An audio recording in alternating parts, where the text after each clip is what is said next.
이재용 삼성전자 부회장이 오늘 오전 가석방으로 풀려났습니다. 자신에 대한 걱정과 비난, 우려, 그리고 큰 기대를 잘 듣고 있다면서 열심히 하겠다라고 말했습니다. 청와대도 처음으로 입장을 내고 국익을 위한 선택으로 받아들인다라면서 이해를 구했습니다. 가석방 결정은 청와대가 아니라 법무부에서 했다는 뜻이겠죠. 청와대는 특히 반도체와 백신 분야에서 역할을 기대하며 가석방을 요구하는 국민들도 많다고 했습니다. 이재용 부회장이 구치소 앞에서 언급한 큰 기대라는 표현과 겹치죠. 지켜보겠습니다. 사사건건 시작합니다.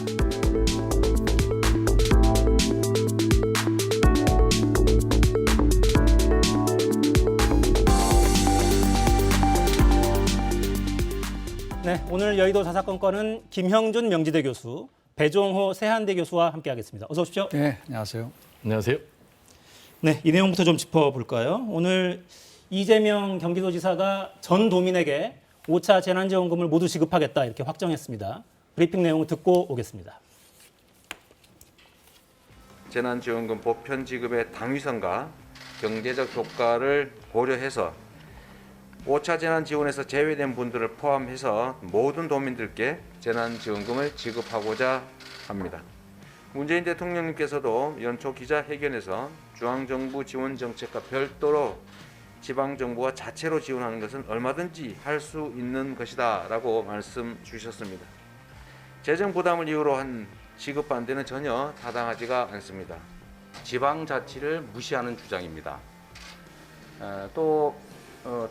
타시도민과 형평성 문제가 있다는 것인데 그건 타시도가 필요하면 하면 되는 것이고 매표행위 얘기가 있는데 그럼 정부도 매표행위를 하는 겁니까? 네, 그러니까 비판은 크게 두 축인 것 같아요. 그러니까 도지사직을 이용해서 돈으로 표를 사는 거냐 이런 비판이 한쪽에 있고 다른 한쪽에는 다른 지역 주민들은 어떻게 하라는 거냐 이런 비판이 있는 것 같습니다. 어떻게 보셨습니까? 지방자치를 무시하는 것이 아니라 지방자치를 하는 것이다라고 얘기를 하고 있는데요. 실제로 보면은 두 가지 면에서 조금 이제 논쟁의 여지가 있을 거라고 봐요. 저는 그래서 이재명 지사 출마 선언문을 다시 한번 읽어봤습니다. 그랬더니 뭐라고 나오냐면 새로운 대한민국 이재명은 합니다라고 돼 있고 강자의 욕망을 억누르고 약자와 같이 함께 다 함께 잘 사는 전도가 같이 함께 가는 것이 오히려 더 바람직하다고 보지 않나요? 지방자치를 무시했다는 게 아니라 당정청 여야정 합의를 한 것을 되도록이면 지켜야죠. 그게 합의 정신이고 그 나름대로 새로운 대한민국에 대한 방향성을 얘기하는데 저는 그래서 이렇게 해석을 하고 싶어요. 새로운 대한민국 이재명 혼자 합니다.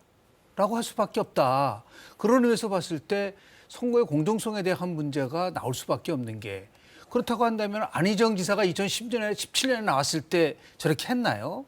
2012년에 김문수 경기도지사가 왔을 때 또 저렇게 했나요? 안 했잖아요. 경기도지사, 예를 들어서 충남도지사 모두가 다 이렇게 그 선거 과정 속에서 다른 후보로부터 공격을 받은 적은 없거든요. 지사직 때문에. 그런 면에서 봤을 때 조금 많은 논쟁의 여지가 있은 그러한 조치라고 저는 봅니다. 그러니까 뭐 야당뿐만 아니라 여당 내에서도 논쟁이 좀 있는 것 같아요. 어떻게 보셨습니까? 그래서 말씀하신 대로 여야 간에 또 여당 내부에서도 있고요. 그럴 수밖에 없는 게 보편 지원이냐 선별준이냐 이게 옳고 그름의 문제가 아니고 결국 이제 선택의 문제, 철학의 문제 아니겠습니까? 이재명 지사의 경기도민 100% 지급 이 문제는 세 가지 기준으로 저는 판단을 해야 될 것 같아요. 첫 번째로는 과연 법적 권한이 있느냐의 문제. 이게 여야가 국회가 합의를 했다고 해서 정부가 합의를 했다고 해서 법적 구속력이 있는 건 아니거든요. 경기도지사는 이걸 법적 권한으로 경기도민 전체에게 지급할 수 있는 그런 상황이고요. 두 번째로는 재원이 있느냐가 굉장히 중요해요. 재원이 없다면 할 수가 없죠. 그러나 이제 경기도는 재원이 다른 지자체에 비해서 상당히 여유가 있기 때문에 가능하고요. 그리고 가장 중요한 것은 경기도민의 여론이 아닌가 생각이 되는데요. 지금 경기도민의 여론조사를 보면은요. 찬성이 58%, 그리고 반대가 39%, 압도적으로 찬성이 높은 거죠. 그렇다면은 법적 권한도 있고 재원도 있고 또 경기도민들 찬성 여론이 훨씬 높은데 안 할 이유가 없는 거죠. 그리고 하나 더 덧붙인다면은 지방자치제 정신에도요. 충분히 각 지자체의 자율성을 존중하는 것이기 때문에 이건 뭐 선택의 문제지 옳고 그름의 문제는 아니다라고 정리를 하고 싶습니다. 그러니까 두 분 말씀하시는 데서 이미 그런 쟁점도 나오는 것 같아요. 혼자 한다라고 표현해 주셨고 이재명 혼자 한다.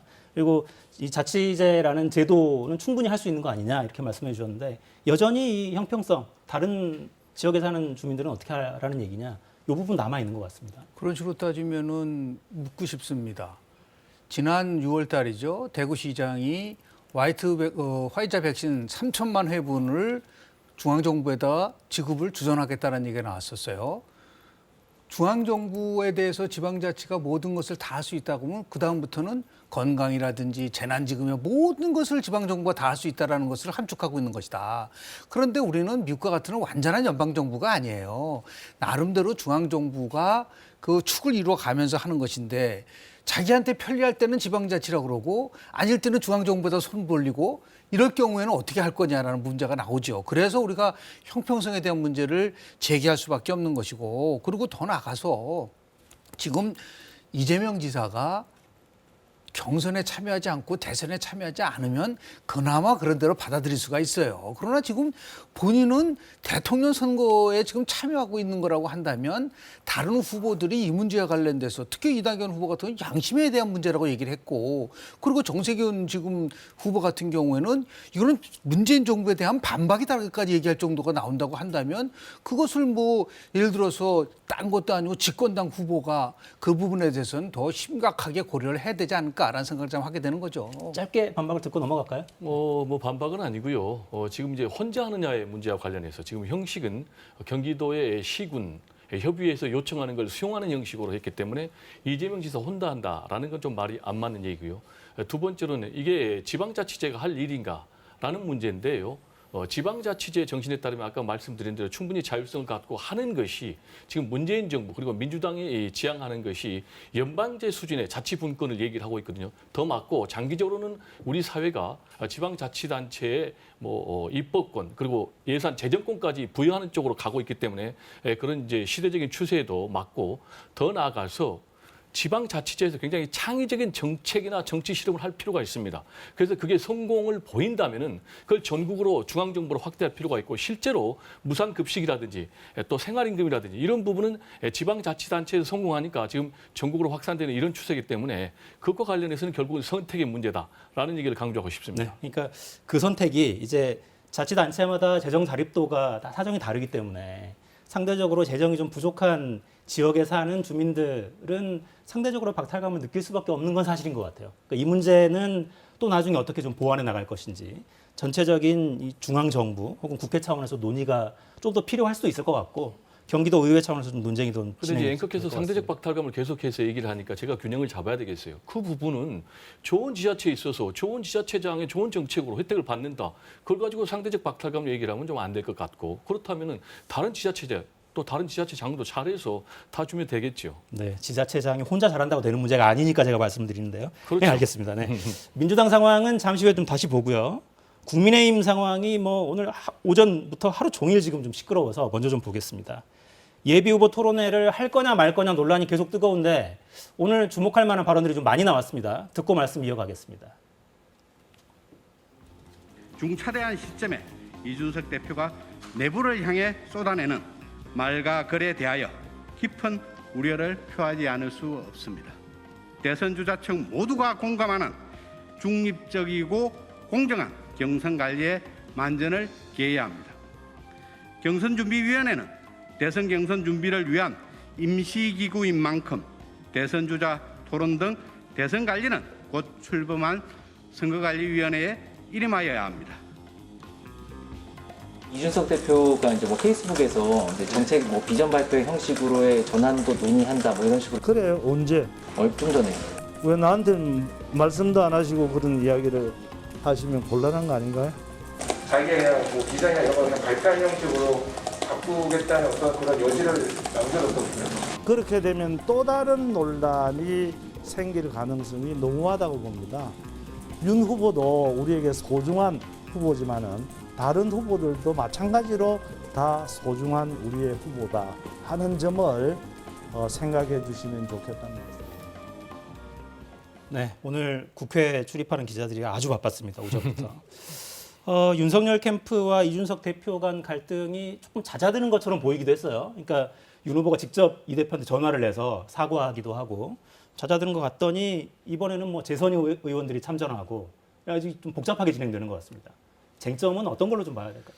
일단은 한국 정치 과정 속에서 저렇게 당 대표하고 후보하고 갈등을 아주 직접적으로 한 거는 저는 처음 보는 것 같아요. 저는 이준석 대표가 2007년도 당시 박근혜 이명박 후보하고 정말 격렬하게 싸웠을 때 당 대표가 강재섭 대표였습니다. 저는 저 빨리 강재섭 대표 한번 좀 만나보고 말씀 좀 들었으면 좋겠어요. 그때는 뭐 당이 깨진다고 했을 때 그 대표가 어떻게든 간에 후보를 중심으로 해서 이해도 구하게 하면서 그 당을 끌어갔었던 거를 제가 아주 굉장히 기억을 하고 있고, 그런데 오죽하면 당대표가 양쪽으로부터 내가 이러한 오해를 받지 않기 위해서라도 나는 2008년도 총선에 불출마 선언을 한 사람입니다. 5선 의원이요.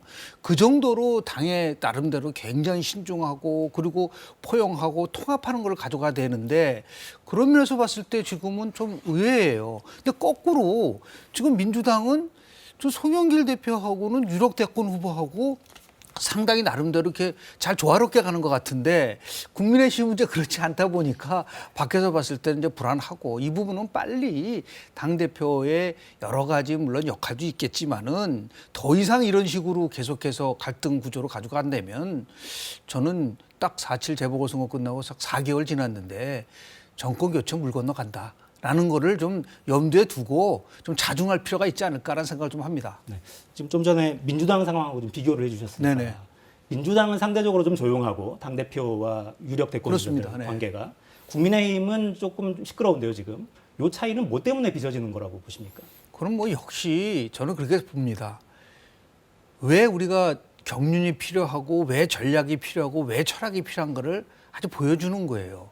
다시 얘기해서 지금 이준석 대표가 비판받는 것 중에 가장 큰 것 중에 하나는 자기 정치하는 게 아니라는 비판들이 많아요. 그러자 보니까 송영길 대표 같은 경우는 뭐 여러 다선 경험도 있고 많지 않습니까? 그런데 이준석 대표는 자기 나름대로 전략은 있는 것 같아요. 20, 30대의 젊은 층, 그리고 뭔가 새로움을 보여줘서 당에게 활기를 불러일으키는 것이 굉장히 대선에 유리하다고 판단하는데, 문제는 뭐냐면 본인이 경선에 개입하고 나름대로 관리한다는 데 너무 집착을 하다 보면은 결국은 공정성이 무너질 수 있다라고 하는 그런 부분을 좀 신중하게 생각해야 될 필요가 있지 않을까라는 생각을 좀 하게 됩니다. 네, 저희가 조금 전에 보여드린 영상 중에 정점식 의원의 발표가 있었죠. 그러니까 이게 재선 의원 16명의 성명을 발표하는 자리였고요. 이 16명 중에 4명은 윤석열 후보 캠프에 참여하고 있기도 합니다. 국회의원 16명 중에 4명이. 자, 이게 이제 전쟁, 뭐 어쨌거나 대선을 치러야 하니까 대선을 앞두고 지도부를 흔드는 거냐, 이렇게 말할 수도 있을 것 같고요. 이제 이 교수님은 좀 경선 관리, 대표의 역할 이쪽에 조금 더 문제가 있지 않냐라고 말씀하신 것 같은데 어떻게 보십니까? 제가 볼 때는 뭐 양쪽 다 문제가 있다고 판단할 수밖에 없고요. 그리고 두 사람은 충돌할 수밖에 없어요. 지금 왜 그러냐면은 30대의 영선 당대표 아니겠습니까? 그러니까 그 권위를 쉽게 인정받기가 좀 어렵죠. 그리고 윤석열 전 총장 같은 경우는 정치 초년생 아니겠습니까? 직전까지 검찰총장 했고, 그럼에도 불구하고 지금 유력한 대선 주자, 압도적인 보수 야권의 1위 주자 아니겠습니까? 그러니까 이제 충돌할 수밖에 없는 그런 상황. 여기다가 서로 입장이 충돌하는 게 무슨 얘기냐면, 지금 윤석열 전 총장 입장에서는 사실상 경선을 그냥 통과 의례로 해가지고 자신이 대선 후보 돼가지고 대권에 승리하는 이런 그림을 그리고 있는데, 이준석 대표 같은 경우는 안 된다. 철저하게 공정한 경선, 흥행 있는 경선을 통해서 예측 불가능한 누구든지 실력 있는 사람이 나와야 된다. 그렇게 되면은 윤석열 전 총장 계산하고 전혀 안 맞는 것이죠. 그래서 이제 충돌을 할 수밖에 없는 그런 상황인데, 거기에 더 나아가서 윤석열 전 총장의 행보를 좀 제가 지적을 하자면은 지금 행동도 상당히 검찰 수사식의 그런 행보가 아닌가라는 좀 생각이 들고, 왜냐하면 지금 캠프를 중심으로 해서 16명의 재선 의원들이 사실상 무력 시위하고 당 대표를 정면으로 부정을 했단 말이에요. 그리고 본인이 이제 입당을 했다면은 당대표가 있는 상황에서 충분히 당대표를 존중하고 입당을 해야 되는데, 당대표도 없고 원내대표 없는 상황에서 기습적으로 입당을 했다는 거예요. 이거는 시작부터 이준석 대표 존재를 인정하지 않는 것이기 때문에 서로 감정의 문제 또 이해관계의 문제가 충돌되기 때문에 앞으로 이런 문제는 TV 토론 하느냐 안 하느냐라는 문제까지 겹치면은 더 파열음의 강도는 높아질 것이다. 이렇게 전망합니다. 네. 아까 저희가 그 서병수 경선준비위원장의 발언도 전해드렸는데, 서병수 위원장의 발언 중에 이런 대목도 있더라고요. 그러니까 경선준비위원회가 두 가지의 권한, 임무를 부여받았는데 그중에 하나는 당 밖에서 모셔온 유력 대권 주자들 말고 아직 주목받지 못하고 있는 당 내 주자들한테 좀 주목도를 올리는 그런 역할도 부여받았다. 근데 이 표현 자체가 네. 윤석열 캠프에서 들으면 그럼 우리는 이라는 생각을 할 수밖에 없을 것 같아요. 그게 바로 이제 불공정에 대한 씨앗이 될 수 있는 거예요. 그러면 왜 입당을 하라고 그래요? 입당을 하게 되면은 나름대로 그 부분 속에서 그 후보든 타 후보든 다 같이 공정하게 돼야 되는 것이지. 그러니까 벌써 이게 뭔가 특정한 후보에 대해서 불이익을 줄 수도 있다라는 뜻이냐라고 반격할 수 있는 빌미를 준 거잖아요. 그런 의미에서 봤을 때 경선관리위원장이든 당대표든 말의 신중성을 지켜나갈 수밖에 없는 것이고, 그리고 또 하나 중요한 것은 최재형 지금 후보나 윤석열 지금 전 총장이나 바깥에 있다 들어온 사람들, 특히 정치 초년생인 경우에는 나름대로 준비할 수 있는 시간을 주는 게 오히려 더 국민의힘이라든지 또 다른 경쟁력을 갖기 위해서 더 좋을 수 있는 것이죠. 그걸 꼭 같이 빨리 들어와서 바로 경쟁을 하라고 하는 것에 대해서 다른 후보들, 특히 이제 신인들 같은 경우에는 반발을 할 수 있는 여지가 분명히 있으니까 이 부분을 빨리 조율을 저는 잘 해야 될 거라고 저는 봅니다. 그러니까 요거는 이제 표현을 살짝 뒤집으면 결국에는 현재 시점에서 지지율이 높은 후보들, 이 유력 후보들이 실제로 준비는 좀 부족하기 때문에 자꾸 이런 문제가 형식을 둘러싸고 논란이 되고 있지는 않나 싶기도 해요. 그러니까 실제로 이제 유승민 캠프의 김웅 대변인은 윤석열 후보를 겨냥해서 A4 대통령 하겠다는 거냐, 뭐 이런 표현까지 하더라고요. 그러니까 그런 것들도 좀 영향을 미친다고 봐야 되겠죠. 그렇습니다. 이제 결국은 경선준비위원회의 역할과 권한이 어디까지냐라는 것 가지고 지금 서로 쟁론을 벌이고 있고, 또 그리고 절차적인 정당성의 문제 가지고 쟁론을 벌이고 있지만은 말씀하신 대로 TV 토론에 대해서 두려움이 없다면 오케이, TV 토론 내가 수용하겠다. 당 대표의 멋진 제안에 내가 협력하겠다라고 응하겠지만은 지금 아무래도 윤석열 전 총장 입장에서는 일일 일사라가 계속 나오고 또 준비가 좀 안 됐다라는 그런 내외 평가가 있기 때문에 TV 토론이 상당 부분 좀 문제가 있다라고 생각을 할 것 같아요. 특히 이제 홍준표, 유승민 쟁쟁한 이 당내 인사들이 지금 벼르고 있지 않습니까? 그러면 지금 윤석열 전 총장의 입장에서 보면 최근에 지지율이 굉장히 하락해서 위기 상황. 그 지지율 하락의 근본 원인이 지금 윤석열 전 총장 본인으로부터, 본인의 발언으로부터 준비 안 된 대통령 후보가 아닌가라는 그런 평가로부터 나오는데, TV 토론 덜컥 했을 경우에 거기서 만약에 정말로 준비가 안 된 그런 예비 후보로 낙인 찍히면은 본인 입장에서 회복할 수 없는 그런 상황이기 때문에 이 부분과 관련해서는 이준석 대표도 좀 후보들과 사전에 의견을 수렴하는 그런 모양새를 좀 보이는 게 필요하지 않나라고 생각이 되고요. 지금 아까 교수님도 말씀하셨지만 우리 정치사에 대선 7개월 남겨놓고 유력한 대선 주자하고 당대표, 또 당대표와 또 최고위원들, 그리고 또 대선 후보들끼리 이렇게 충돌한 적은 없었거든요. 이렇게 되면은 결국 이제 적정 분열이고, 적정 분열은 자멸 아니겠습니까? 이 부분은 뭐 윤석열 전 총장, 이준석 대표 함께 좀 고민해야 될 대목이 아닌가 생각이 됩니다. 그 TV 토론을 하느냐 안 하느냐 그 문제를 가지고 자꾸만 뭐 예를 들어서 대표를 패싱하느냐 아니면은 왜 모 후보가 당을 그 문제가 아니에요. 원희룡 저는 후보가 얘기한 게 맞다고 보는데, 경선관리위원회가 얘기하는 원칙에 대한 문제의 권한이 어느 문제냐를 가지고 얘기를 하는 거거든요. 그러니까 아무리 권한이 있다 하더라도 정해진 절차에 따라서 움직이면은 당연히 그건 수행을 하게 되지만, 후보 등록도 안 하고 토론한 적이 있나요?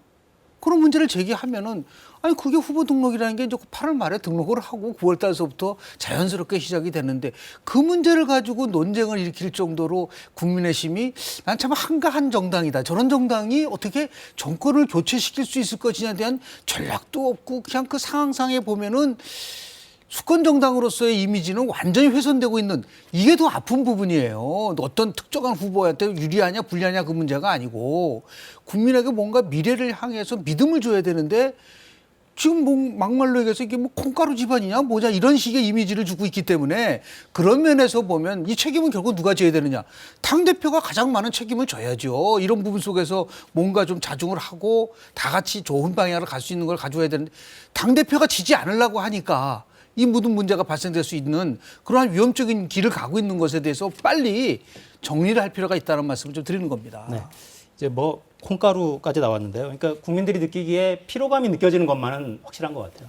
아직 경선이 사실은 본격적으로 시작되지도 않은 시점인데 벌써부터 피로감이 드는 건 어쨌거나 국민의힘에는 좋지는 않을 것 같습니다. 후보들 움직임을 조금 살펴볼까요? 윤석열 전 총장은 어제 코로나 전문가 간담회를 했고요. 최재형 전 원장은 규제 개혁을 오늘 약속하면서 문재인 정부를 비판했습니다. 두 사람 이야기 듣고 오겠습니다. 이 정부의 코로나 이 방역이 정치적으로 상당히 자화자찬을 했습니다만은 위기 상황에서 정부가 국민을 어떻게 보호하느냐에 그 정부의 존재 이유가 있는 것인데 이 정부는 정부의 존재 이유를 증명하지 못한 것 같습니다. 12월에 우한을 중심으로 해서 코로나가 이제 창궐하기 시작을 했는데 그 의료 전문가들이 춘절을 이용한 중국에서의 우리나라 입국을 강력히 통제해야 된다는 건의를 수차례 한 것으로 저도 알고 있습니다. 거기서부터가 잘못된 것이 아니냐. 문재인 정권은 우리 경제와 기업의 어려움을 코로나 때문이라고 합니다. 아닙니다.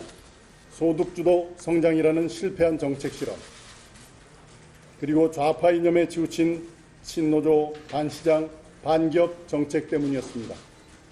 규제 모라토리움을 선포하고 국민의 생명과 안전 등 필수 규제를 제외한 모든 규제에 대해 원점에서 그 필요성과 수단의 적정성을 검토하겠습니다. 자, 저 내용에 대한 질문을 좀 드려보고 싶은데요. 우한을 중심으로 코로나가 창궐하기 시작했는데 중국에서의 입국을 통제해야 된다는 권유를 수차례 했다. 거기서부터 잘못된 것 아니냐라고 윤석열 후보가 발언을 했어요. 어떻게 들으셨습니까? 일단 팩트 자체가 좀 틀리죠. 봉쇄하고 통제는 다르거든요. 그때 당시에 통제는 이제 방역 당국에서 했고요. 지금 이제 윤석열 전 총장은 상당히 안타까운 것이 지금 반대만을 부르짖고 있거든요. 주 120시간 또 그리고 뭐 대구 밀란 문제 그리고 후쿠시마 원전 사고와 관련해서도 팩트와 다른 얘기 됐지 않습니까? 폭파가 안 됐다. 그리고 또 방사능 유출이 안 됐다. 그건 뭐겠습니까? 결국은 문재인 정부의 정책에 대해서 반대만 하다 보니까 그런 얘기가 나왔고 결국은 그게 설화로 이어지고 본인의 지지를 하락으로 위기로 이어졌는데 지금 이제 우한 바이러스도 마찬가지예요. 이 우한 바이러스라는 표현 자체를 WHO가 금지한 그런 발언 아니겠습니까? 국가적 차별, 지역적 차별로 이어지니까 또 이런 발언을 버젓이 썼고 그러면서 문재인 정부의 방역에 대해서 사실상 실패다라고 규정하면서 정치 방역으로 몰고 갔단 말이에요. 그렇지만은 문재인 정부가 지금 백신 수급에 있어서는 높은 점수를 받을 수 없는 건 사실이지만 전체적으로 볼 때 방역에 대해서는 굉장히 세계적인 모범 국가. 그리고 실제로 지금 같은 경우는 이스라엘 같은 경우는 뭐 60% 이상이 다 접종을 받았고 60세 이상 같은 경우는 부스터샷까지 접종을 했음에도 불구하고 지금 하루에 확진자가 5,000명 이상이나 나오는 이런 상황이거든요. 그런데 다시 1년 6개월 전에 우한 바이러스 문제를 삼아가지고 또 문재인 정부에 대해서 반대만 하고 비판만 하는데 제가 볼 때는 대선 주자라면은 미래지향적인 어떤 국가적인 비전과 철학, 구체적인 좀 정책 대안을 제시하는 것이 바람직하지 않나 이런 생각이 좀 듭니다. 그러니까 야권의 유력 대선 후보가 현 여당, 집권 여당을 비판하는 거야 뭐 아주 자연스러운 일인데 사실과 조금 다른 이야기를 조금씩 그러니까 실수인지 이게 그런 생각이 자꾸 들게 만드는 것 같아요. 어떻게 들으셨습니까? 일단은 뭐 제일 큰 문제는 그동안 이제 전원 정치에 대한 문제점. 그러니까 본인의 얘기보다는 뭐 프리드만에 따르면 뭐 스타트업 종사자들의 말에 따르면 페미니즘에 따른 이렇게 얘기를 했기 때문에 정확하게 본인의 생각과 어느 정도 맞는지에 대한 것을 우리가 추론할 수밖에 없는 부분인데 오늘 나온 거는 이제 본인이 직접 얘기를 한 거기 때문에 이제 본인의 말로 이제 우리가 해석을 할 수밖에 없는 부분이 있는 것이죠. 그래서 이제 K 방역에 대한 부분에 대해서는 뭐 우리나라만이 아니라 다른 나라에서도 초창기에 굉장히 높은 평가를 한 거는 맞습니다. 그래서 국민들의 85% 정도가 방역에 대해서 잘하고 있다라고 지금 작년 5월 달에는 얘기를 했지만 최근에는 그게 굉장히 줄어들었어요.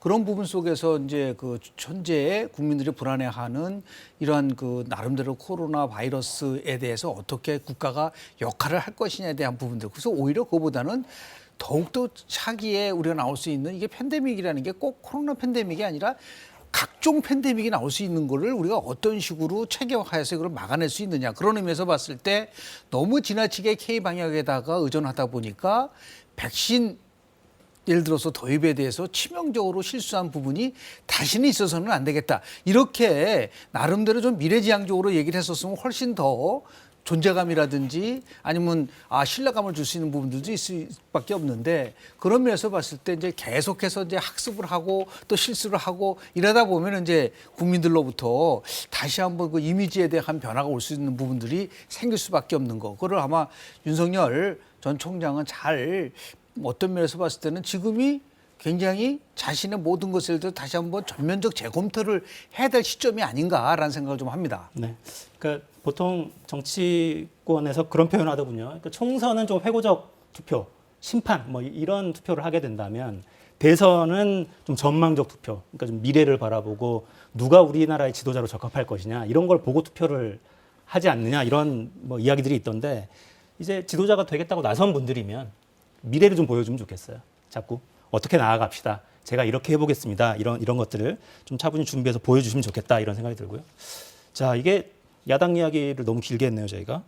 민주당은 어제 정책 마켓 진행했죠? 요 영상 저희 준비했습니다. 짧게 보고 오겠습니다.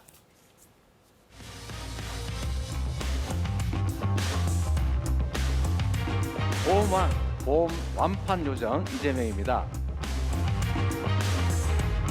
저희 제명케어는 부정식품을 사 먹지 않아도 될 자유, 장시간 초과 노동에 시달리지 않아도 될 자유, 제명케어가 다 알아서 자동으로.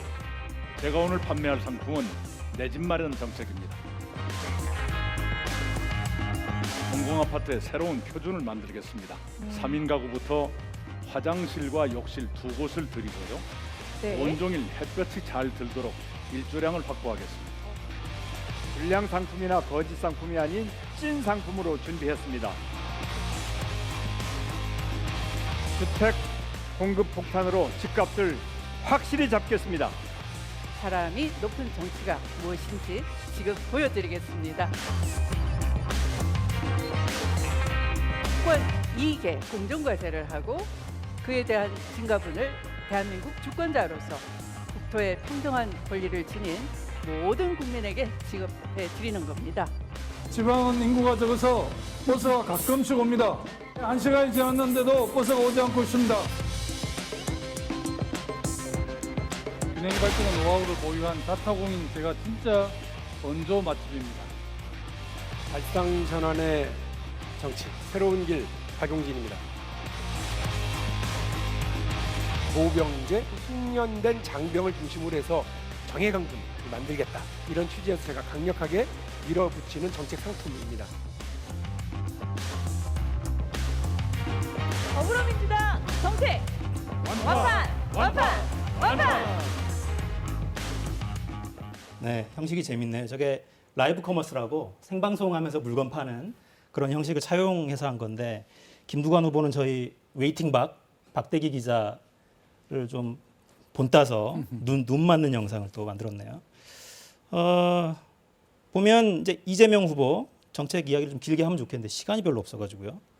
이재명 후보는 보면 네거티브 안 하겠다고 한 뒤에 타겟을 야당 쪽으로 좀 바꾸는 것 같아요.